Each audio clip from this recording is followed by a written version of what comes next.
Let's listen to a little bit of Brock Purdy. All right. Not his best 28 for 36, one touchdown, one pick, and one fumble. How difficult is it going up against that scheme, especially when you're trying to beat yourselves out of the ball? Yeah, it's tough. First or second down, aren't positive plays and, just trying to move the ball. And then, you got to rely on third down with, their scheme and obviously their disguises and stuff. It can be tough. And, they just did a good job with making it look like one thing and it was another and different types of blitzes and stuff or just dropping out. So they did a lot. That's just on us. It's on me to move the ball, be efficient on first and second down and get us in third and manageable and then convert on third down. So it's a game of football. It's 4 quarters like that. And, we had to learn the hard way. Brock Purdy talking about the disguised schemes of the Minnesota Vikings. Said they did a great job. Yeah, to the point that he went up to him after the game and said, crazy scheme. Giving him respect, Steiny, but it's kind of crazy. If you would have told me or any Niner fan out there, hey, you're going to play Sam Darnold and Aaron Rodgers in consecutive weeks, but the L you'll get will be from Darnold, not Rodgers. It's kind of funny because they handled business with A-Rod at home and then just went on the road and didn't look like themselves. Yeah. And I'm trying to find out why. Well, or we are. Maybe they're not as good as you think. And that you said something profound. Well, I deemed it profound. I don't know if everybody else thought it's funny, but this ain't last year, Goo. Rick's in San Carlos. Hey, Rick, how you doing, man? Hey, how's it going, guys? Going Good to well. hear from you guys. Hey, I just got a couple things here. It felt like the first week, Coach ran as if we had CMAC coming back the next week. And then week number 2, it felt like he ran a little bit more cautious, knowing that J.P. Mason is going to be our running back for the next 4 or 5 weeks. And then secondly, the worst thing out of all this is looking at the Seahawks at the top there and all those fans starting to talk. All right, I'll hear you on the back end. Well, I think you made a great point about Jordan Mason, and maybe there's something to that. He ran Mason 28 times, and the caller said that maybe at that point he thought McCaffrey was going to come back the following week, or at least soon. And now that they know they're going to miss McCaffrey for not only yesterday's game, but for the next 3, maybe that's something that Kyle Shanahan's got to coach for. That maybe Kyle Shanahan knows something that we don't know, and we can't use Mason like that every single week. Maybe that was the first time that we'll see maybe more limited carries. I do know that. But Steiny, that cost you the game. You could make a case that you went away from what's working, not load management. And I'm not saying that's what the callers was implying, but what do we know about Kyle? He'll blow past load management or any analytics about if you can go, you're out there. And Mason showed us he's a big, thick dude looking like Marshawn Lynch, sets the record under Kyle Shanahan for 28 carries, and he averages 5. You're answering your question. Carried 28 times last week. Maybe he knew he can't carry him 28. Can't give him 28 rushes. I mean, the other thing that's just significantly different, as good as Mason is that they don't throw to him out of the backfield. So that's something that the Vikings probably don't even have to account for. How much is Purdy missing that? As opposed to Christian McCaffrey, who's going to make 5 or 6 catches out of the backfield each week. Let's go to Waterman. Waterman in Corte Madera. What's up, Waterman? More afternoon, gentlemen. Yeah. Thank you for taking the call. Sure. Not going to overreact. All right. Losses are going to happen in a season. I mean, no offense. I'm expecting 7 losses out of this team this year personally. But watching that game yesterday oddly reminded me of watching the Super Bowl. Wow. I feel like I watched the Minnesota defense sit at certain levels of the field and Minnesota's blitzers coming in free. Brock having no time, having to scramble, bad pass, maybe bad decision. If you look at some of those amazing shots of that camera that hangs behind the quarterback to give you a perspective of what he was seeing, when Brock would drop back in the pocket, Minnesota was all over the 3 receivers out 7 to 10 yards deep. There was no separation anywhere. It was like they sat perfectly. Now, I personally also think Darnold he knows that tendency from being with the Niners last year. So he probably told those guys, this is where they tend to sit. Look for this, look at film. This is how we used to study defenses. I mean, they even had a big segment before the game during the game about how Brock and Sam and how Sam said he learned how to study better defenses and plays and whatnot. So that there's no doubt that had a factor into it. But I guess what bothered me the most was where the heck was the rush on Darnold? There wasn't. You mean to tell me when Darnold gets the ball in their first time, they're not blitzing the crap out of him to try to just get him to scramble and make a bad decision? Just hammer that guy on the first series. Make him uncomfortable. They let him be comfortable, man. And that really, really bothered me. It really, really did. And the last thing I'm going to bring up is during the game, I just really, really felt like Kyle just can't adjust. Like he just sticks with his game plan, and there's not really an adjustment. Like, okay, we're not making third downs here. What are we going to change up? And starting the game off with 3 straight passes. Oh man, I looked at I was watching the game with my dad, and I looked at my dad and said, that is not a good start. How do you not hand the ball off once to Mason? Seriously? And so anyway, guys, I'm not going to overreact. I hear you. Losses are going to happen in the series in the season. But I thank you for taking the call. Thank you, Waterman. Appreciate it. Steiny, I understand his frustration, and I'll just say this on any level of football. Forget pro, college, high school. I mean, play calling matters, and I guess Kyle must have went into this game thinking we're going to do it with Purdy's arm. We don't got to do it on the ground. But hearing you and others, I would hate to hear Kyle say or admit to why Mason didn't get more carries is the coverage are bare and they kind of don't want to run him in the ground because he was gashing. And outside of Kittle, when you got in again, Mason, I felt like the Vikings were making business decisions, getting out the way. Keep feeding them. Can we talk about a guy who I want to say was 4 weeks into last year? Everybody was loving Javon Hargrave. Man. Oh, he's great. What a steal from the Eagles. I haven't heard his name in the last year, essentially. No, man. How's he playing? And his specialty was he's not playing well. And I appreciate you calling it out because nobody on that line is playing well. And I'm talking about both. When Bosa gets paid the way that he did and he looks like he is, and he had the season where he was Defensive Player of the Year, you're up there with Reggie Whites and Strahan's and all the great ones to get after the quarterback.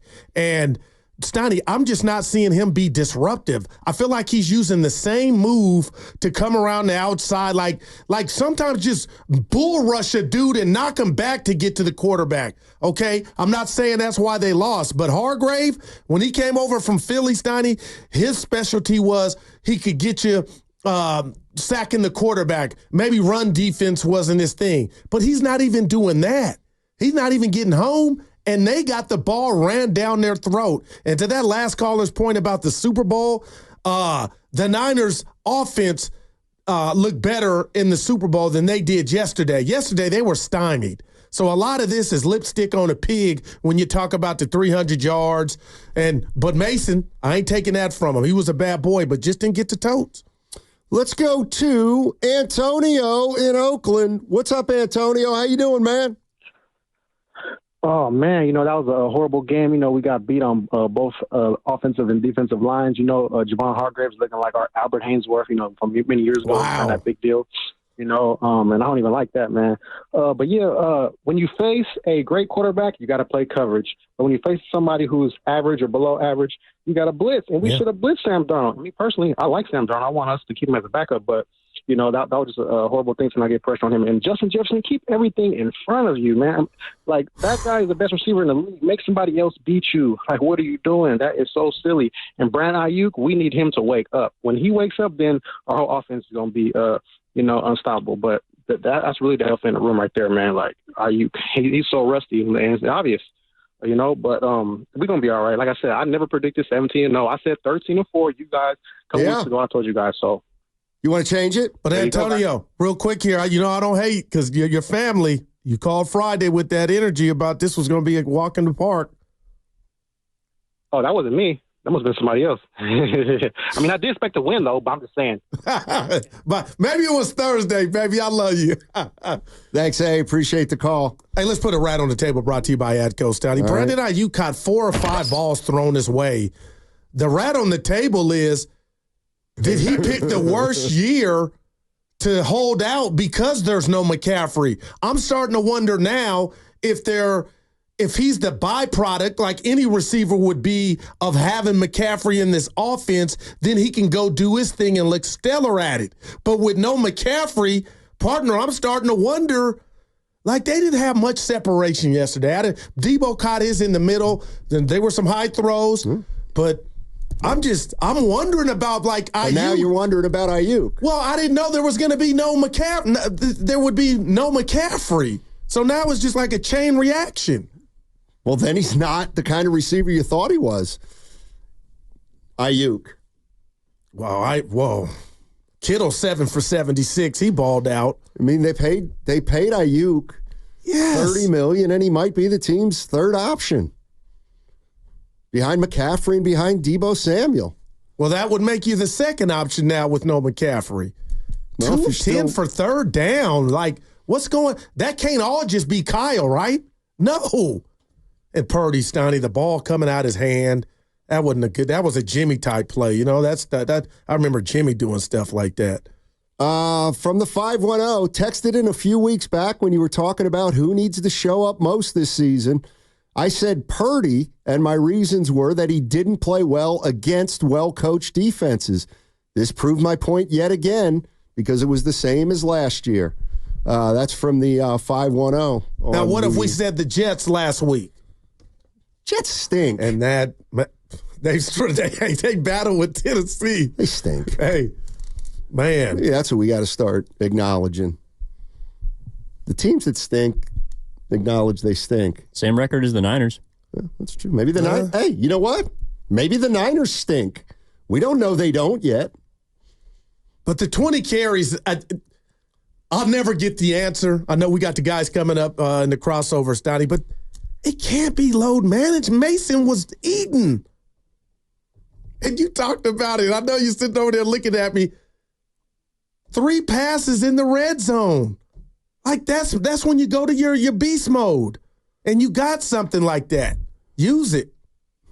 Yeah, I mean, I'll come and call for that one, Steiny. That was peculiar. Well, the funny thing is we say only 20 carries, and I'll bet you, like, I'm looking right now, I've seen Josh Jacobs had 32 carries. I know Kamara had 20. Killed him. So, I mean, 20 carries in this day and age is actually a fair amount.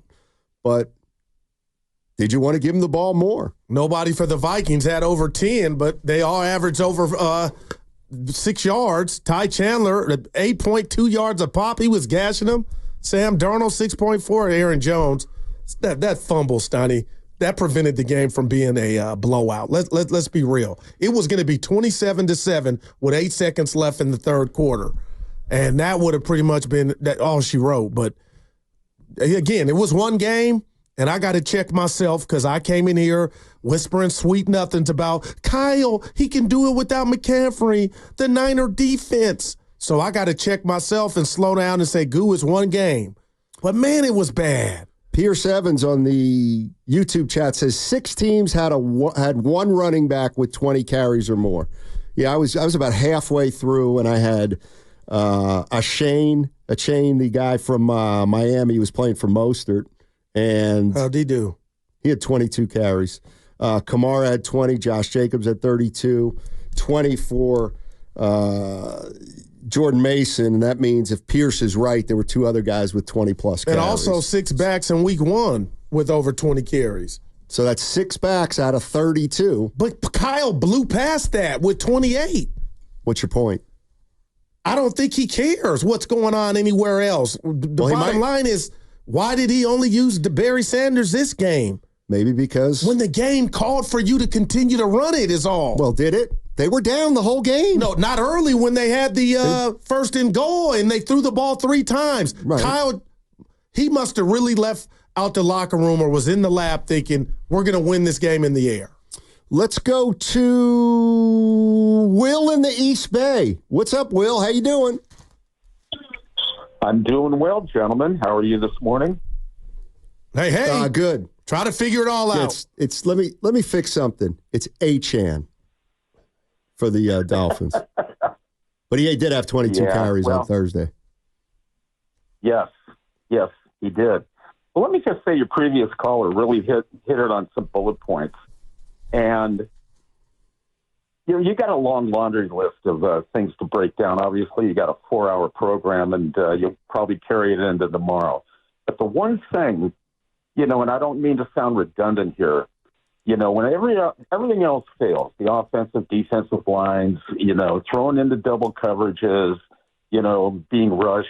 But the one X factor in this whole equation, the one Swiss Army knife is McCaffrey.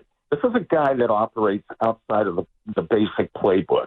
And this is a guy that can find the space, when all else fails. And he is I think if it was any indicator, yesterday was the big indicator of that game. So not to sound redundant. The other thing I wanted to say is there was a play that basically has gone the way of the dinosaur for the most part. And you know where I'm going here. Last time I saw these kind of plays, in abundance was guys like Lynn Swann and John Stallworth calling down these dimes from a guy named Bradshaw, okay? But I'm telling you, that dime that Darnold threw to Jefferson, and it was a dime, it was a beaut. And not only that, with the stop and the cut back the other way and get in there. I know it's ugly if you're a 49er fan, but boy, you play that over and over, and you just go, God, I wish we saw more of that still in the NFL. My last thought was Kansas City had a real hard time yesterday. They didn't play their best ball. Mahomes didn't play his best ball. But when he's in the interview and he sits there and he owns it, he says, I didn't play my best ball, our team, he goes, but the bottom line is, I just want to keep us in a position where we can still win this game. And you think about that, it's, when everything breaks down, it's like, just keep us in the game. Maybe we can come through here at the end, but, maybe not. Anyway, like I said, there's a lot to break down. I just wanted to make address a couple. Good call. Appreciate it. I'll just remind people who love the Sam Darnold throw to Justin Jefferson. He let it out there, Steiny. Yeah. You need a quarterback who can make that throw, and you need a receiver who can get there. And maybe the 49ers don't. But you just paid the guy 4 for 120. He's not that kind of route runner. Well, he's not. Steiny, it was a go route. Right. That's not his strength. His strength is more precision. I got to believe. Why would you invest these resources, $76 million guarantee? When's the last time you threw a 50-yard bomb to Aiyuk and he got behind the defense? I give you that. I've been clamoring for it. Well, he can't do it, obviously. I don't think he can do it. Okay, so Kyle doesn't call those plays, even though he knows they're available. I think he must know that they can't hit on those plays. But even if you don't hit, you got to put stress on the defense to keep them honest. And how do you give a guy 4 for 120, 76 guaranteed, and he can't run a go route? I don't look at Aiyuk, Steiny. Debo, I get. He's different. I don't look at Aiyuk. Like I watched that game yesterday, like they didn't go deep at all. Why? Aiyuk, and I'm about to pay my quarterback 50 or 60 mil too? I don't believe Aiyuk is a deep threat. I get that he led the league in yards per catch, but can Purdy throw the deep ball? Can he get open deep? I don't know. See, and that's what I'm saying. We both don't know, but it's not like we watched it fail or Brock's arm is going to fall off or Aiyuk's legs are going to come off if he runs a go route. I would just like to see that more, to the caller's point, or at least try, because they damn sure didn't do it against the Jets. Yeah, well. Man. I've never, of all the things that I've thought of Aiyuk, I've never thought of him as a guy who could get behind a defense like Jefferson did yesterday. I don't think he's that kind of receiver. I don't think he's got that kind of speed. I don't know. You tell me. Everybody needed him. Now, I know it's early. He's going to be fine probably. But No, I don't consider Aiyuk a deep threat. I consider, they throw the ball downfield in 20, 25 yards, but when I think of a bomb, I think of what I saw yesterday.